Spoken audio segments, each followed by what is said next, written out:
Нема да присуствувам на седница за уривање на влада која се бори за евроинтеграција на земјава. Оваа изјава на пратеникот на Беса Кастриот Реџепи направи целосен пресврт во собранието. Уште во препладнените часови паркинзите околу собраниската зграда беа преполни со возила.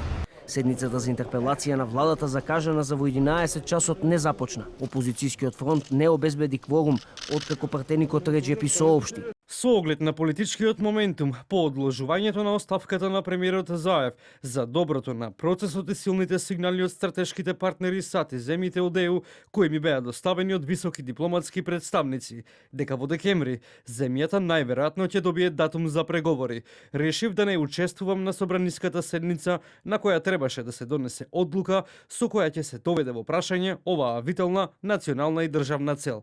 Напиша Кастриот Реџепи на Фејсбук. Лидерот на БСК сами не е убеден дека ваквиот став на неговиот сопартиец е даден доброволно. Се додека немам јасна слика и глас на пратеникот за својот став, јас сумњам дека тој против својата волја го има декларирано тоа што го имаме декларирано и не може да дојде во собрание и да се искаже за својата политичка позиција. Јас сум во контакт со институциите и чекам нивен одговор. За состојбата во парламентот веднаш по оваа изјава се појави и лидерот на ВМРО ДПМН Христијан Мицкоски. Вели чузова од медиумите. Воздржан од коментар беше и неговиот заменик Николовски. Господина Мицковски, Кастриот Реџепи се примисли.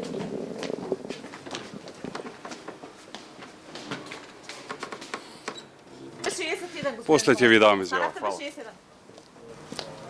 Некоректно душица, многу некоректно. Па Кастријат се... Ви кажувам, ќе ви дам изјава после. Некоректно ме бркате со камери, некоректно. Имате ли замена за Кастриот Реџепи? Мините сопартијци кои беа во изолација влегоа во парламентот со скафандери. Господин Мицевски! Една изјава? Една слика. Мина... Протоколот на Комисијата за заразни болести, исто тоа е случајно едно и продолжуваме понатаму. Минатиот пат рековте дека е кривично дело. Собраниската сала се полнеше, но кворум од 61 пратеник немаше. Талат Џаферија напушти седницата бидејќи не сакал да биде пратеникот што ќе го обезбеди кворумот. Таа обврска ја остави на опозицијата. 10 минути пауза додека дојде потпредседателот. Имајќи предвид дека јас не сум поддржувач на иницијативата и нема да бидем 61-виот тука. 10 минути пауза, ќе добиете процедурално по пауза. По неуспешниот обид за старт на седницата за интерпелација на владата, се огласија и од алтернатива.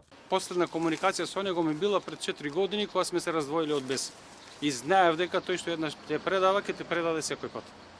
Треба вистина да бидат загрижани за фактот што имаме само еден Facebook статус, а немаме ни глас, ни физичко присуство на господинот Кастриот Реџепи, за да најважно во моментот е тој да биде безбеден, неговата фамилија да бидат безбедни, а за тоа треба одговор да дават институциите на државата. Во отсуство на потребниот кворум за почеток на седницата и од левица побараа уште еден час пауза. Ние видовме дека председателот Талат Џафери ниту е спречен, ниту е одсутен, односно тој е присутен во зградава.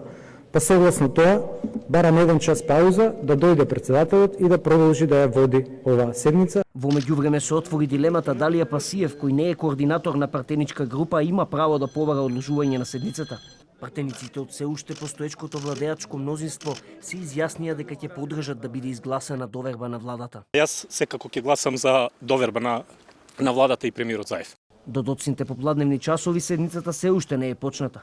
Пратеникот Антонио Милошевски објави дека Реџепи наводно се наоѓа во Бугарија, бидејќи оттаму бил логиран на социјалната мрежа Facebook.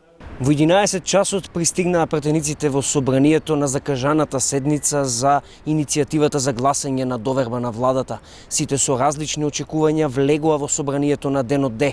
Меѓутоа засега, поради отсуство на еден пратеник од Беса, се уште нема кворум за почеток на седницата.